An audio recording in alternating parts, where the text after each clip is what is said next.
Hello friends, आपका फिर से स्वागत है मेरे इस यूट्यूब चैनल पे। आज हम माइक्रो ऑर्गेनिज्म फ्रेंड्स एंड फो का पार्ट 2 करेंगे। फर्स्ट पार्ट में हमने माइक्रो ऑर्गेनिज्म के बारे में जाना कि माइक्रो ऑर्गेनिज्म क्या होता है और वो हमारे लिए किस तरह फ्रेंडली होते हैं, उस बारे में जाना। आज हम जानेंगे कि वो हमारे लिए हार्मफुल कैसे हैं या फो कैसे हैं हमारे लिए। Harmful micro organism. Harmful micro organism ऐसे होते हैं जो हमारे लिए क्या हो, हमारी हेल्थ के लिए, हमारे इन्वायरमेंट के लिए क्या हो, हार्मफुल हो, जिनसे क्या हो हमारी सभी चीज़ों को खतरा हो, उनको बोलेंगे माइक्रो ऑर्गेनिज्म।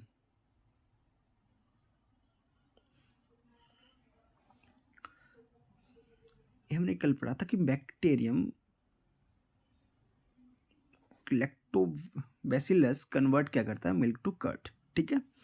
लेकिन disease causing micro organism is called pathogen. क्या होती है? जो डिजीज इन माइक्रो ऑर्गेनिज्म से होती हैं, जो जो जिनसे माइक्रो ऑर्गेनिज्म से हमारे को बीमारियां होती हैं, उनको बोलते हैं पैथोजन्स, ठीक है। तो disease causing micro organism are called pathogens, ठीक है। जैसे कुछ कॉमन सी हमारे को, जैसे elements like cold, influenza flu, most cough are caused by virus, ठीक है। तो आपको अगर कोल्ड हो गया है, ठीक है, या कुछ फ्लू हो गया, तो आपको बोलते हैं, आपको बहुत सारे डॉक्टर यही सुन या आपके फैमिली मेम्बर ये चीज़ बोलते हैं कि आपको वायरल हो गया है। वो क्या होता है आपको, क्योंकि वो आपको वायरस की वजह से होता है। तो वायरस का एक माइक्रो ऑर्गेनिज्म है जो हमने कल पढ़ा था, लेकिन वो क्या है, वो बैक्टीरिया और फंजाई जैसे इनसे अलग है। जैसे कुछ मेजर डिजीज होती है जो सीरियस होती है, जैसे पोलियो हो गया, चिकन पॉक्स है, ये क्या है, ये भी वायरस की वजह से होते हैं, ओके। लेकिन जैसे आपको डाइसेंट्री होगी या मलेरिया हो गया, ये किससे होते हैं, प्रोटोजोआ से होते हैं। डाइसेंट्री हो गया, मलेरिया, ये किसकी कॉज्ड बाई प्रोटोजोआस, ठीक है। लेकिन आपको टाइफाइड हो गया या टीबी होता है किसी को, तो किसकी वजह से होता है, वो बैक्टीरिया की वजह से होता है, ओके। तो हमने क्या चीज़ पढ़ी कि अलग अलग जो हमारे को डिजीज होती है वो किसकी वजह से होती है, या तो वायरस की वजह से होती है, या प्रोटोजोआ की वजह से होती है, या बैक्टीरिया की वजह से भी हो सकती है, ओके, ठीक है। Micro organism are harmful in many ways, हमने पढ़ लिया। फ्रेंडली के साथ क्या क्या है, हार्मफुल भी होते हैं कुछ micro organism. Some of the micro organism cause disease in human beings, plants and animals.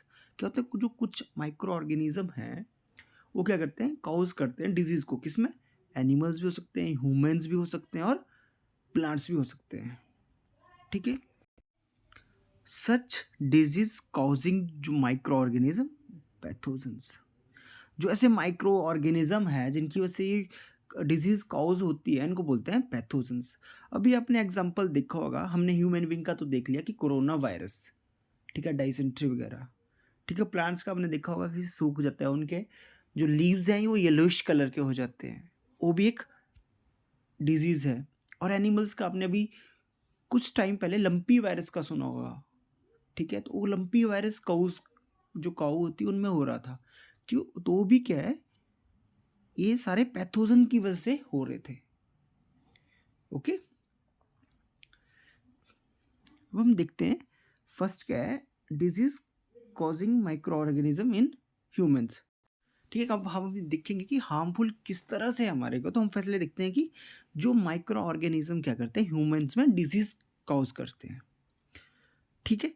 तो पैथोजन क्या होता है, एंटर करता है जब हमारी बॉडी में, तभी हमारे को क्या होता है, कोई डिजीज होगी, ठीक है। या बाई एयर हो सकता है, जैसे हम ब्रेथ कर रहे हैं, तो ब्रेथ से भी क्या होता है, कुछ हमारे जो पैथोजन्स हैं वो हमारे बॉडी में एंटर कर लेते हैं, या हम वाटर ड्रिंक करते हैं, या हम कुछ ऐसा फूड जो है ईट कर लेते हैं, जिससे क्या, जो पैथोजन्स हैं वो हमारी बॉडी में एंटर कर जाते हैं, ठीक है।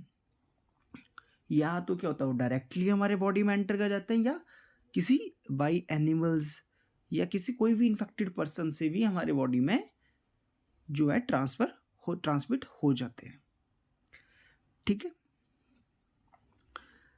Microbial disease that can spread from an infected person to a healthy person through air, water, food और physical contact are called communicable disease. तो आपको पूछा जाएगा कि कम्युनिकेबल डिजीज क्या होती है, तो आप बोलोगे जो क्या होता है, कोई इन्फेक्टेड पर्सन है, ठीक है, आपको मैं जैसे एक बोलते हैं, आपको कोई फ्रेंड है, उसको कोल्ड फीवर कुछ या टीबी हुआ है, तो आपको बोलते हैं कि उससे दूर रहो।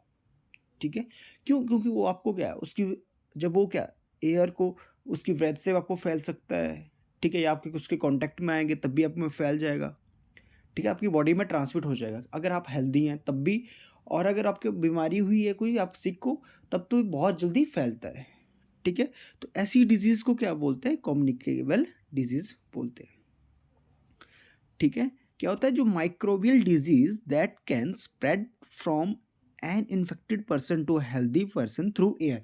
एयर का मतलब कि आपके सामने आपका कोई फ्रेंड है, अगर आपको बोलते हैं जब भी आपको छींक आती है या खांसी आती है आपको, तो ठीक है, आपको क्या बोला जाता है कि आपको हाथ या आप रुमाल रख लीजिए आपके माउथ पे, या अपना हाथ लगा लीजिए। क्यों? क्योंकि वो दूसरे बंदे को ट्रांसमिट ना हो। ठीक है, या वाटर। ठीक है, ठीक है, कोई बीमार बंदा है, उसने एक किसी गिलास से पानी पिया, आपने भी उससे गिलास से पानी पी लिया, तो क्या होगा? वो ट्रांसमिट आपके वॉइस में हो जाती है। वैसे ही फूड में भी होता है। तो ऐसी जो बीमारियां होती हैं, ऐसी जो डिजीज़ है, उनको बोलते हैं कम्युनिकेबल डिजीज़। इसके एग्जांपल क्या क्या है? जैसे कोलेरा हो गया, कॉमन कोल्ड हो गया, चिकन पॉक्स हो गया, और ट्यूबरक्लोसिस हो गया, जिसको टीबी बोलते हैं। टीबी का मतलब जो वॉच करते हैं वो वाला नहीं, टीबी होता है जिसमें खांसी की वजह से होता है। ठीक है, when a person suffering from a common cold sneezes, fine droplet of moisture carrying thousands of virus are spread in the air। वही चीज़ मैंने बताई है, कोई कॉमन कोल्ड होती है, कोई छींक मारती है तो क्या होगा, और छींक से क्या होगा, जो बहुत सारे जो आपके वायरसेस होते हैं वो बहुत सारी जगह फैल जाते हैं एयर में। ठीक है, और वो क्या होगा, किसी हेल्दी पर्सन की बॉडी में फैल गए तो उसको क्या होगा, इन्फेक्शन हो जाएगा, डिजीज़ आ जाएगी। ठीक है, तो हमने देख लिया कि disease causing micro organism in human beings. ठीक है, लेकिन क्या हमने पढ़ा था कि कोई इनडायरेक्ट में भी होते हैं, ये तो क्या है, डायरेक्ट है। कम्युनिकेबल डिजीज में ये जो हमने छींक मारी या किसी हेल्दी पर्सन पे चला गया, तो ये क्या डायरेक्ट हो गया। ठीक है, लेकिन क्या होता है, कई बार क्या होता है, जैसे हमारे को होता है मलेरिया। ठीक है, जो मलेरिया है वो हमारे को डायरेक्ट नहीं होता है, उसको क्या, उसके लिए उसका कैरियर होता है, उसको बोलते हैं कैरियर है, जिसको हम क्या बोलते हैं, मॉस्किटोस बोलते हैं। जो मॉस्किटो क्या है, मॉस्किटो ही हमारे को क्या करते हैं, मलेरिया फैलाते हैं। क्या यहाँ पे कुछ इंसेक्ट्स होते हैं या एनिमल्स होते हैं which act as carrier of a disease cause microbes. House fly is the one such carrier. ठीक है, वही है, जैसे जो हमारे को क्या होता है, कोई हमारे को कोई बीमारी आ रही, कोई डिजीज़ आ रही है, तो उसके लिए क्या, अगर कोई इंसेक्ट से, एनिमल से आ रही है हमारे को, तो जैसे इंसेक्ट ने हमारे को कट किया, मच्छर ने मान लो हमारे को काटा, हमारे को मलेरिया हो गया। जो मच्छर है, जो मॉस्किटो है, वो क्या हो गया, उसका कैरियर हो गया। क्यों? क्योंकि उस बीमारी को हमारे अंदर उसने डाला। ठीक है, ओके, तो कैरियर आप समझ गए होंगे कि कैरियर क्या होता है। वैसे जो मलेरिया होता है उसका भी कैरियर है, जो है फीमेल एनाफिलीज मॉस्किटो। तो आपको पूछा जाएगा कि हमारे को मलेरिया कौन फैलाता है, तो सारे मॉस्किटो नहीं फैलाते हैं, उसके लिए एक स्पेशल मॉस्किटो है, वो भी कौन सी, फीमेल एनोफिलीज मॉस्किटो, जो क्या कर रही है, वो कैरियर होती है मलेरिया की। ठीक है,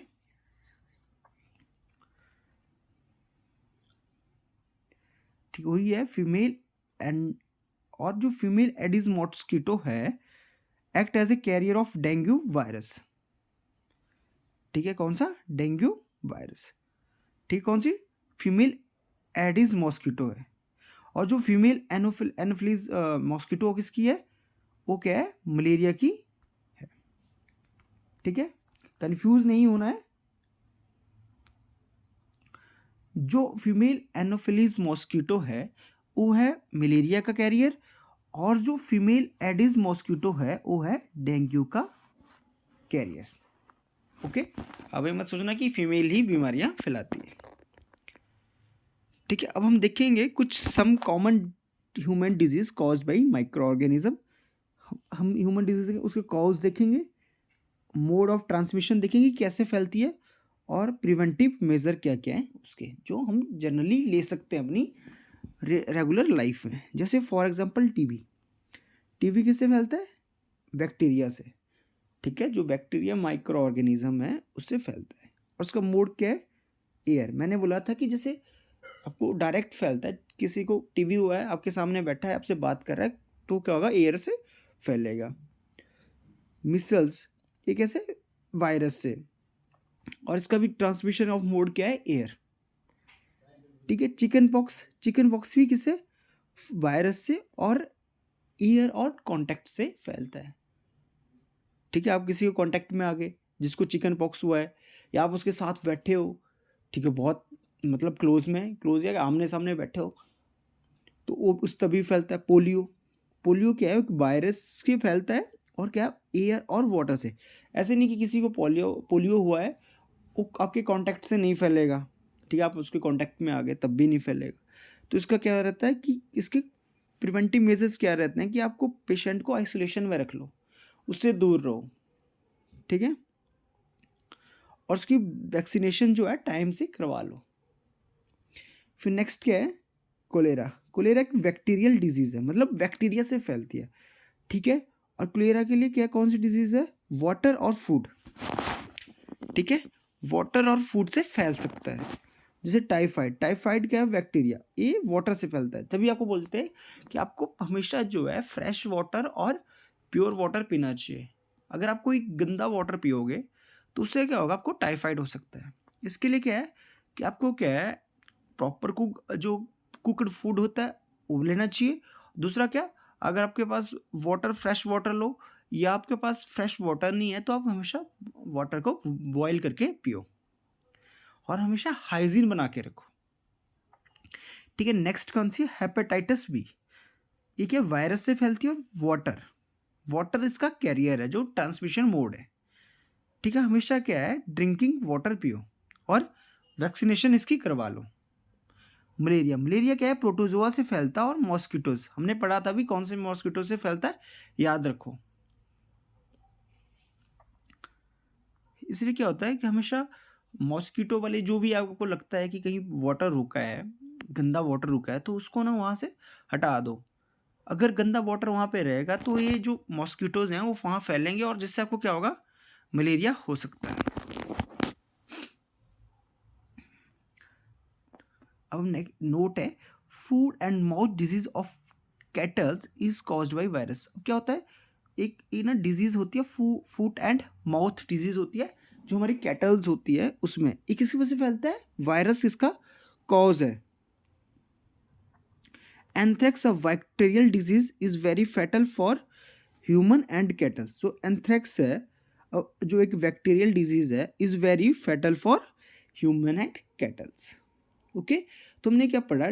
कुछ डिजीज के बारे में पढ़ा, उनका कॉज क्या है, कौन सा माइक्रो ऑर्गेनिज्म उनका कॉज है उसके बारे में पढ़ा, और उनका ट्रांसमिशन ऑफ फूड, मतलब वो कैसे फैल सकती है उसके बारे में हमने पढ़ा। ओके, हमने प्रिवेंशन भी पढ़ी इसमें कि हम उनसे कैसे बच सकते हैं। ठीक है, एक नोट आपकी एनसीईआरटी बुक में दिया था। Robert Koch discovered the bacterium bacillus anthracis which cause anthrax disease. जो बैसिलस एंथ्रेसिस है, ये क्या है? ये क्या करती है? एक बैक्टीरिया है जिसकी वजह से क्या होता है, जो एंथ्रेक्स डिजीज होती है। ठीक है, तो आपको बोला जाएगा कि एंथ्रेक्स डिजीज का कॉज क्या है, तो आप बोलोगे बैसिलस एंथ्रेसिस इसका कॉज है। ठीक है, हम पढ़ेंगे, अब हमने पढ़ दिया ह्यूमन में, पढ़ लिया कि कैसे हो सकता है। अब हम पढ़ेंगे जो प्लांट्स में होती है। क्या होता है? सिट्रस सेंकस एक है, बैक्टीरिया से फैलती है। ठीक है, ये डिजीज है जो प्लांट्स में फैलती है। इनका मोड क्या है? एयर। ठीक है, रस्ट ऑफ व्हीट एक क्या? फंजाई, और इसका मोड क्या है? एयर और सीड। ये क्या होता है? रस्ट ऑफ आयरन ऐसा नहीं है कि आप सोचोगे कि जैसा रस्ट आयरन में लगता है वैसा नहीं है, अलग है, एक डिजीज़ है, जिसकी वजह से क्या होता है, जो व्हीट है वो खराब होना स्टार्ट हो जाती है। एक इस वजह से होता है, फंजाई की वजह से हो जाता है। मतलब रस्ट ऑफ आयरन का मतलब होता है कि आयरन को सड़ा दिया उसने। वैसे होता है रस्ट ऑफ व्हीट, व्हीट को खराब कर दिया है, वो इसकी डिजीज है।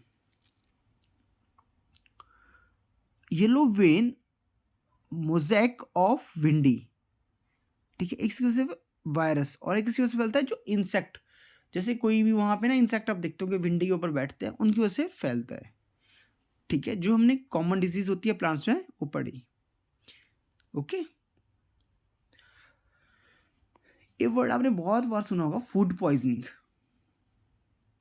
ठीक है, जो फूड पॉइजनिंग क्या होती है इस बारे में पढ़ते हैं।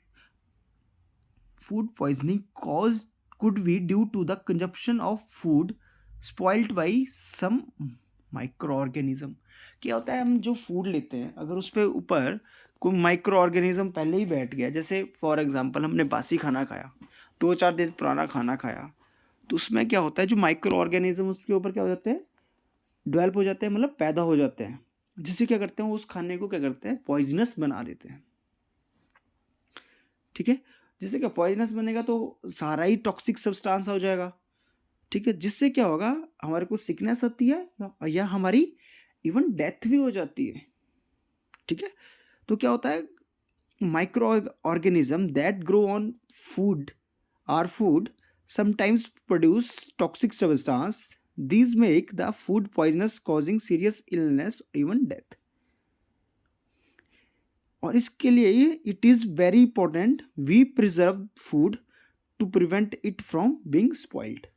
क्या होता है कि हमने पढ़ा कि जो माइक्रो ऑर्गेनिज्म है वो खाने को अगर स्पॉइल कर लेते हैं तो क्या करते हैं, जैसे कोई बहुत दिनों से, अब आप एग्जांपल लो, आपने ना कई बार ब्रेड लिया और ब्रेड अपने से साइड में रख लिया, 2-4 दिन बाद आप क्या देखोगे कि उसके ऊपर ना एक ग्रीन या ब्लूइश कलर का थोड़े थोड़े दाग आना स्टार्ट हो जाते हैं। लेकिन कुछ टाइम आप देखोगे तो उसके ऊपर ना अलग से एक अलग ही चीज़ आना स्टार्ट हो जाती है, जिसको फंजाई लगना स्टार्ट हो जाती है। ठीक है, तो उसमें क्या मतलब है, वो उसमें उसके ऊपर माइक्रो ऑर्गेनिज्म बढ़ना स्टार्ट हो गए, ग्रो करना स्टार्ट हो जाए, वो क्या करते हैं, टॉक्सिक सब्सटेंस उसके ऊपर छोड़ देते हैं, जिससे क्या होता है, जो पॉइजनस हो जाता है। ठीक है, इसलिए अगर हमें फूड पॉइजनिंग से बचना है तो हमें हमेशा जो फूड है उसको प्रिजर्व करना चाहिए। ठीक है, तो फूड प्रिजर्वेशन क्या होता है, हम आपने देखा कि बहुत टाइम ना लोग फूड को प्रिजर्वेशन करते हैं, प्रिजर्व करते हैं उसको, उसका पढ़ते हैं क्या, तो preventing the spoiling of food from the action of micro organism is called food preservation. तो फूड प्रिजर्वेशन क्या होती है कि हमें क्या करना है, माइक्रो ऑर्गेनिज्म के एक्शन से बचाना है उसको, जिससे कि वो क्या हो, स्पॉइल ना हो। ठीक है, क्या माइक्रो ऑर्गेनिज्म के एक्शन से स्पॉइल होने से बचाने को क्या बोलते हैं, फूड प्रिजर्वेशन बोलते हैं। आई होप को समझ आएगी फूड प्रिजर्वेशन क्यों ज़रूरी है। अगर फूड प्रिजर्वेशन ना होगी तो जिससे क्या होगा, जो हमारा खाना है वो खराब हो जाएगा। ओके, हम आगे है, the salt, sugar, edible oil and vinegar are the common chemicals generally used to check the growth of microorganisms. Therefore, they are called preservatives. क्या होता है, जैसे सॉल्ट हो गया, शुगर हो गया, एडिबल ऑयल हो गया, विनेगर, इनको क्या करते हैं हम, जनरली यूज़ करते हैं। ठीक है, हमेशा चेक करने के लिए ग्रोथ को, माइक्रो ऑर्गेनिज्म को, इनको क्या बोलते हैं, प्रिजर्वेटर बोलते हैं। Heat and cold treatment also inhibit the growth of microbes. क्या होगा, जैसे हमेशा आप क्या करते हैं, कई बार हम फूड को प्रिजर्व करने के लिए क्या करते हैं, फ्रीज में रख लेते हैं। ठीक है, जिससे उनकी क्या होती है, अगर वहाँ पे कोल्ड होगा, जिससे क्या होगा, जो माइक्रो ऑर्गेनिज्म की ग्रोथ है वो रुक जाती है, या हीट करते हैं हम, तब भी क्या होता है, माइक्रो ऑर्गेनिज्म की ग्रोथ रुक जाती है। We add salt or acid preservative to pickles to the prevent। अब हम क्या करते हैं, सॉल्ट मतलब यूज़ करते हैं प्रिजर्व करने के लिए पिकल्स को। जैसे पिकल है, आपने देखा होगा कि जब पिकल्स खाते हो तो आपको बहुत सारा सॉल्टी लगता है। क्यों? क्योंकि उसको प्रिजर्व किया जाता है सॉल्ट से। सॉल्ट क्या करता है? उसको अटैक माइक्रोब्स के अटैक से बचाता है। और जो आप जैसे हम खाते हैं, जैम्स हो गए, सॉस होगी, तो इनको भी प्रिजर्व किया जाता है। इनको क्या किया जाता है? सोडियम बेंजोएट और सोडियम मेटाबाइसल्फाइड से प्रिजर्व किया जाता है। अगर इनको प्रिजर्व नहीं करेंगे तो जैम जो है, जैसे इनको लिखा होता है कि यूज्ड बिफोर दैट 6 मंथ, तो ये 6 मंथ भी नहीं चल पाएंगे अगर इनको प्रिजर्व ढंग से नहीं करेंगे। इसलिए इनको क्या किया जाता है? प्रिजर्व किया जाता है हमारे फूड को। आप चिप्स खाते हो, अब देखते हो कि आपकी लेज हो गया एग्जाम्पल के तौर पे, तो या कुरकुरे हो गए, कुछ भी आप नमकीन खाते हो, तो आप देखते हो कि उसमें ना एयर भरी होती है। उसमें आप अगर लेज़ खाते हो तो उसमें अगर आप 10 रुपए का लोगे तो आप उसमें 4 to 5 पीसेज आपको मिलते हैं, लेकिन एयर से फुला होता है। क्यों एयर क्यों डाली होती है उसमें? क्योंकि जो एयर है उसको प्रिजर्व करने का काम करती है। ठीक है, प्रिजर्वेशन बाय कॉमन सॉल्ट, हम प्रिजर्वेशन पढ़ते हैं इससे कॉमन सॉल्ट से। Common salt has been used to preserve meat and fish for ages. Meat and fish are covered with dry salt to check the growth of bacteria. Salting is also used to preserve amla, raw mangoes, and tamarind, etc. क्या करते हैं? जो common salt है वो preserve करने के लिए use करते हैं हम मीट और फिश को काफी टाइम से। ठीक है, और जो क्या है, ड्राई सॉल्ट क्या करता है? ग्रोथ को, जो है बैक्टीरिया की ग्रोथ को रोक लेता है। ठीक है, हम आमला हो गया, रॉ मैंगोज हो गए, और पिक्कल भी हमने एक एग्जांपल लिया था कि हम उसको प्रिजर्व करने के लिए सॉल्ट का यूज करते हैं। अब प्रिजर्वेशन बाय शुगर, जो jams, jellies, squashes are preserved by sugar. Sugar reproduces the moisture content, sorry, sugar जो क्या करता है, वो जो भी, जैसे किसी भी चीज़ में क्या होगा, मॉइस्चर होगा, तो वो क्या करता है? शुगर रिड्यूस कर लेता है मॉइस्चर कंटेंट को। ठीक है, जिससे क्या होगा, जो बैक्टीरिया की ग्रोथ है वो रुक जाएगी, स्टॉप हो जाएगी। ठीक है, preservation by oil and vinegars. Use of oil and vinegar prevents spoilage of pickles because bacteria cannot live in such an environment. ठीक है, जो ऑयल और विनेगर है, हम देखा होगा, हम सॉल्ट के साथ क्या करते हैं? विनेगर भी यूज करते हैं पिकल्स में। और क्या होता है, विनेगर के साथ क्या, हम ऑयल भी डालते हैं, जो एडिबल ऑयल है उनका यूज करते हैं पिकल्स में। ठीक है, तो क्या होता है, जो बैक्टीरिया होते हैं वो वैसे इन्वायरमेंट में लीव नहीं कर पाते, जिंदा नहीं रह पाते हैं। तो जो vegetables, fruits, fish and meat are often preserved by this method. जो इस मेथड से हम क्या करते हैं, फ्रूट को भी, फिश को भी और मीट को भी प्रिजर्व कर लेते हैं। अब हम पढ़ेंगे पेस्चुराइजेशन ऑफ मिल्क। पेस्चुराइजेशन ऑफ मिल्क क्या है कि हम ना मिल्क को हीट करेंगे 70 डिग्री सेल्सियस पे फॉर 15 सेकेंड। कितने? 15 सेकेंड, 15 सेकेंड के लिए हम क्या करेंगे, मिल्क को 70 डिग्री सेल्सियस टेम्परेचर पे हीट करेंगे। उसको फिर उसके बाद क्या कर देंगे, उसको then suddenly chilled and stored. और उसके बाद जैसे 15 सेकेंड के बाद हम उसको क्या करेंगे, एकदम से ठंडा कर देंगे। ठीक है, such milk is referred to as pasteurised milk.